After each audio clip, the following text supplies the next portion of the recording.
Welcome back to the new blog. मी नेहा आणि तुमचं आपल्या एका नवीन व्हिडिओमध्ये खूप खूप स्वागत आहे. तर ठीक आहे, आज संडे आहे आणि माझ्यासारखी तुमचंसुद्धा दिवसाची सुरुवात अगदी निवांत चालू असेल. तर आता ऑलमोस्ट 11 वाजत आलेले आहेत आणि उठायलासुद्धा आज बऱ्यापैकी लेट झालं, कारण रात्री जे काय होतं ते झोपायला लेट झालं. आणि आता आहे तर माझं घरातलं ऑलमोस्ट सगळं आवरून झालं आहे. जेवण वगैरे बाकी आहेत, पण विचार केला की छान छान असं दिवसाची सुरुवात करू, ब्लॉग स्टार्ट करून आणि ज्या काही आज दिवसभराच्या गोष्टी आहेत त्यासुद्धा तुमच्यासोबत शेअर करू.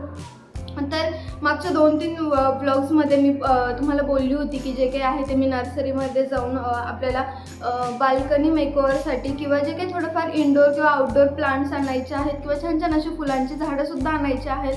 तर फायनली आज इव्हिनिंगला आम्ही जाणार आहे तिकडे नर्सरीमध्ये झाडं वगैरे आणण्यासाठी. सो येस, आता जे काही आहे ते दिवसभराच्या मी सगळ्याच गोष्टी तुमच्यासोबत शेअर करते. त्याआधी मी जे काही मागच्या व्हिडिओमध्ये बोलली होती की तुम्हीसुद्धा मला कुठले प्लांट्स आणायचे ते सजेस्ट करा. तर मला खूप छान छान 1-2 बऱ्यापैकी कमेंट्स अशा रिसीव झाल्या आहेत की ज्यांनी मला सजेस्ट केलं आहे की मी इंडोर किंवा आउटडोअरसाठी कुठले प्लांट्स आणले पाहिजे. आणि थँक्यू सो मच की तुम्ही जे काही आहे त्या गोष्टींवर रिॲक्ट करतात किंवा कमेंट्समध्ये तुमचे मतं मांडतात आणि असाच सपोर्ट तुम्ही यापुढेही करत राहा. So thank you so much. खरंच ज्यावेळी तुमच्या कमेंट्स वाचते ना मी, त्यावेळी खरंच खूप छान वाटतं की कोणीतरी आहे जे आपल्याला एक इंटरॅक्टिव्ह होतं आहे आपल्यासोबत किंवा आपल्या गोष्टींना रिस्पॉन्ड करतं आहे. आणि हे बघून खरंच खूप छान वाटतं आणि असंच पुढेसुद्धा रिस्पॉन्ड करत राहा आणि आपले जे काही व्हिडिओज आहेत त्यांना शेअर करत राहा किंवा असंच प्रेम देत राहा. तर आता जेवणात छानपैकी मी मस्त आज झणझणीत भरीत आणि भाकरी बनवलेला आहे. आता छानपैकी जेवण वगैरे करते आणि त्यानंतर पुढे काय गोष्टी आहेत त्यासुद्धा तुमच्यासोबत शेअर करते. सो ब्लॉग एंडपर्यंत नक्की बघा आणि आवडल्यास लाईक शेअर कमेंटसुद्धा नक्की करा. सो ठीक आहे फ्रेंड्स, छान असं दुपारी जेवण वगैरे झाले आणि त्यानंतर थोडं आराम करणार होतो, पण मग विचार केला की संडे आहे कुठेतरी बाहेर जाऊ.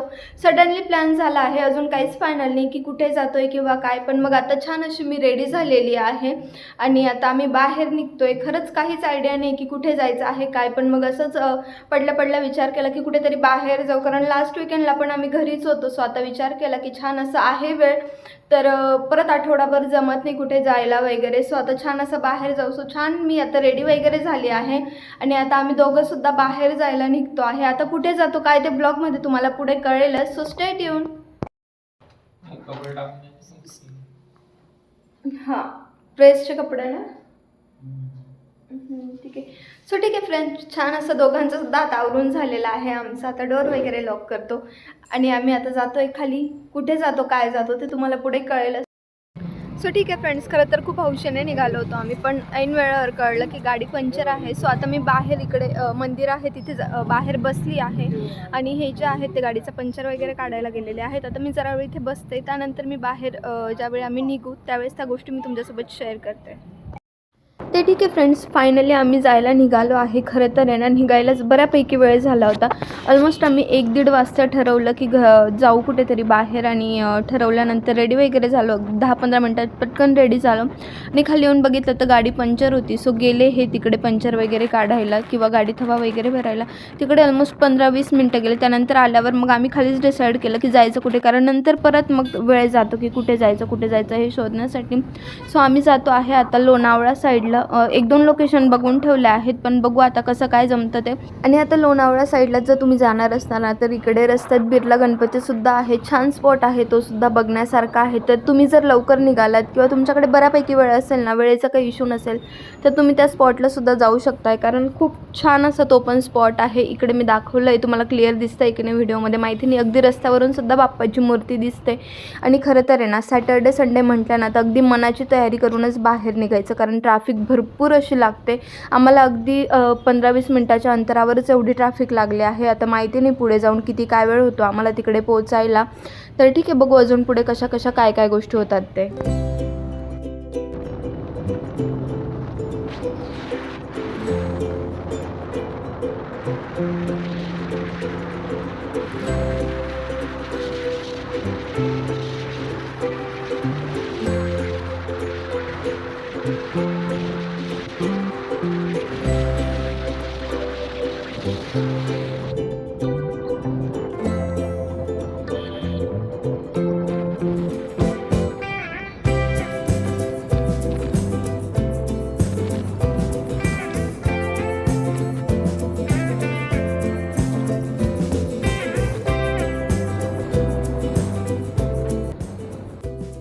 येस, आता ऑलमोस्ट 2:30 वाजत आले होते आणि ट्रॅफिक वगैरे भरपूर होती. सो आम्ही डिसाईड केलं की जवळचाच एखादा स्पॉट आपण कवर करू.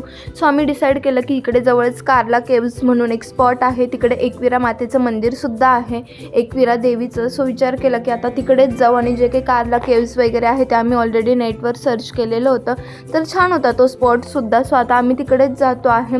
सो ठीक आहे, आता तिकडे जायला आहे ना भरपूर अशी गर्दी होती. मे बी जी काही गर्दी आहे किंवा ह्या ज्या बस वगैरे आहेत तर त्या सगळ्या बस जे काही देवीचं मंदिर आहे तिकडे येण्यासाठी आलेल्या होत्या. आणि खरं तर आता इकडे जर जायचं असेल ना तर तुम्ही मोस्टली 2 व्हीलरने सुद्धा जाताना खूप काळजीपूर्वक जा, कारण 4 व्हीलरला तर तिकडे जाणं खूप अशक्य आहे, कारण पूर्ण वळणावळणाचं आणि खूप जास्त प्रमाणात चढ आहे तिथे. सो ठीक आहे, जाताना व्यवस्थित काळजी घेऊन वगैरे जा. तर आता आम्ही इकडे आलेलो आहे आणि जे काही ते केव्ज आणि मंदिर आहे ते दोघंसुद्धा एकाच ठिकाणी आहे. आता खरं तर आहे ना घरातून निघताना आम्हाला असं वाटलं होतं की बऱ्यापैकी थंडी असेल म्हणून आम्ही जे काही वॉर्म कपडे होते किंवा जे काही जॅकेट्स वगैरे होते ते घालून आलो होतो. पण खरं तर आहे ना इकडे भरपूर अशी गर्दी होती आणि भरपूर पायऱ्या आहे ना इकडे वरती चढून जायच्या होत्या. काहीतरी 450 का 350 पायऱ्यांचा हा चढ आहे. म्हणजे जर तुम्ही वणीच्या गडावर गेलेले असणार ना तर तिकडे कसं रस्त्याच्या दोघंही बाजूला अशी दुकानं आहेत वेगवेगळी वस्तूंची किंवा फुलांची, प्रसादाची, तसं सेम इकडे होतं. म्हणजे लिटरली असं वाटत होतं की आपण वणीच्या गडावर चढून जातो आहे. खरं तर छान होता सगळ्या गोष्टी, पण वरती चढून जाण्यात बऱ्यापैकी थोडी हॅरेसमेंट झालेली, कारण आहे ना गर्दी भरपूर होती. म्हणजे लिटरली चालायला जागा नव्हती, असं लोटून लोटून लोक पुढे नेत होते. सो आणि रस्ता पण बऱ्यापैकी छोटा आहे. तर जर कधी तुम्हाला इकडे जायचं असेल ना तर मे बी वीकेंडला जाणं टाळा, कारण स्पॉट खरंच खूप छान आहे, पण वीकेंडला भरपूर अशी गर्दी असते इकडे, म्हणून वीकेंडच्या डेजमध्ये ना इकडे जाणं मोस्टली टाळा. त्यानंतर आता आम्ही वरती वगैरे जातो आणि खरं तर गर्दी भरपूर असल्यामुळे ना मी जसं जसं जमेल तशा छोट्या छोट्या क्लिप्स घेऊन त्या इकडे तुमच्यासोबत शेअर करते आहे. आणि फायनली 1.5 तासानंतर आम्ही जे काही होतं ते वरती पोहोचलो होतो आणि इकडे आता राईट साईडलाच दिसेल तुम्हाला तर इकडे तिकीट काउंटर आहे जे केव्जसाठी आहे. तर काहीतरी 25 की 50 रुपये असं काहीतरी तिकीट आहे तिकडे. सो तिकडे तिकीट्स वगैरे घेतले आणि जे काही आहे आता इकडे समोरच केव्ज आहेत. आणि खरं तर आहे ना केव्ज आणि मंदिर अगदी जवळजवळ आहे, त्यामुळे भरपूर अशी तिकडे गर्दी होते. आता हे ऑरेंज कलरमध्ये जे ट्रायंगल दिसतोय ना तर तिकडेच देवीचं मंदिर आहे जे एकविरा मातेचं आहे आणि त्याच्याजवळच जी काही मेन लेणी आहे तिचा एंट्रन्स आहे. तर आता पटपट आम्ही सुद्धा मध्ये जातो, कारण मंदिरात दर्शन घेणं तर शक्य नाही, कारण गर्दी भरपूर आहे, खूप मोठी लाईन आहे. आणि जर आम्ही दर्शन घेत बसलो तर आम्हाला घरी जायला 10-11 वाजतील असं तिथल्या लोकांचं म्हणणं आहे. म्हणून मग आता दर्शन न घेता पटकन बाहेरूनच आम्ही पाया वगैरे पडला आणि आता इथे जे काही दिसतं आहे तर ही मेन लेणी आहे. सो ठीक आहे फ्रेंड्स, मी आता कार्ला केव्जबद्दल तुम्हाला अगदी थोडक्यात माहिती सांगते. जसं तुम्ही सुरुवातीला बघितलं तर कार्ला केव्जच्या एंट्रन्सलाच 2 मोठे पिलर्स आहे आणि त्यातला आता फक्त एकच पिलर जो आहे तो व्यवस्थित आहे, बाकीचा दुसरा पिलर तो तुटून गेलेला आहे. आणि कार्ला केव्जमध्ये टोटल काहीतरी 16 लेण्या आहेत आणि त्यातली ही 8 नंबरची लेणी आहे. आता कार्ला केव्जमध्ये याचं जे वैशिष्ट्य आहे तर ती अखंड दगडामध्ये ही जी चैत्यगृह आहे ही लेणी बनवली गेली आहे. आणि तुम्ही याच्यातलं कोरीव काम बघू शकताय, म्हणजे एका अखंड दगडावर इतके सुंदर शिल्प बनवलेलं आहे त्यांनी. आणि खरंच बघायला गेलं तर हे सुंदर शिल्प अगदी 1ल्या शतकापासून तर 5व्या शतकापर्यंतचा जो काही काळ होता त्या काळामध्ये हे बनवलं गेलेलं आहे. आणि याला आता एक प्राचीन कलाकृती म्हणून किंवा पर्यटन स्थळ म्हणून सुद्धा ही जी चैत्यगृह आहे हे ओळखलं जातं. आता तुम्ही मध्ये आल्यानंतर बघाल तर त्याच्यात एक जे काही समोर दिसतं आहे ते बौद्धांचं स्तूप आहे आणि जे काही हे आजूबाजूला पिलर्स आहे तर हे टोटल 37 पिलर्स आहेत जे या चैत्यगृहामध्ये बनवले गेलेले आहेत. आता या प्रत्येक पिलरचं एक वैशिष्ट्य आहे. जे 37 पिलर आहेत तर या 37 पिलरवर वेगवेगळ्या लिपींमध्ये ज्या काही लोकांनी हे स्तूप बनवण्यासाठी किंवा ही लेणी बनवण्यासाठी जे काही योगदान दिलेलं आहे तर हे जे दिसतं आहेत कोरलेले माणसांच्या आकृतीमध्ये तर हे ते लोक आहेत ज्यांनी हे बनवण्यासाठी काही ना काही अनुदान दिलेलं आहे. तर त्यांचे शिल्प कोरून त्यांचे नावं वगैरे या प्रत्येक पिलरवर लिहिले गेलेले आहे. सो खरंच इथे येऊन आहे ना खूप छान वाटलं, मनाला एक वेगळा अनुभव भेटला. आणि खरं तर आहे ना आपण कागदावर सुद्धा एवढं सुंदर चित्र न खोडता काढू शकत नाही, पण त्यावेळी त्यांनी हे अखंड दगडामध्ये हे जे काही चित्र आहे किंवा ही जी काही कलाकृती आहे ते उभारली होती. तर छान असं ही चैत्य हॉलची जी काही 8 नंबरची लेणी आहे ती बघितली आणि त्यानंतर इथे भरपूर अशा गोष्टी होत्या ज्या एक्सप्लोअर करण्यासारख्या होत्या किंवा खूप काही शिकून जाणाऱ्या होत्या. तर तुम्ही सुद्धा ह्या गोष्टींचा आनंद घेऊ शकता इकडे आल्यानंतर. तर जर तुम्ही पुण्यात वगैरे असाल तर ह्या लेणीला एक वेळा नक्की भेट द्या, कारण खरंच आपल्या ऐतिहासिक जीवनात किती छान छान गोष्टी होत्या पण ज्या आत्तापर्यंत टिकून नाही आहे किंवा खूप कमी प्रमाणात आपल्याला बघायला मिळत आहेत. याचं हे खूप सुंदर उदाहरण आहे. खरंच या लेण्या वगैरे बघितल्यानंतर आहे ना, खरंच कलाकृती काय असते ना हे इथे आल्यानंतर कळते.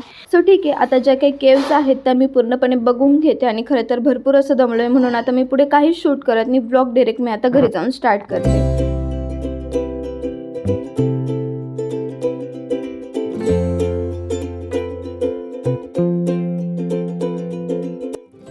सो ठीक आहे फ्रेंड्स, आम्ही जे काय होतं ते कार्ला केव्जला गेलो होतो आणि आता तिकडे जाऊन आलो आहे आणि तिकडे इतकी गर्दी होती भयानक, असं की भरपूर असं थकलो तिकडे जाऊन.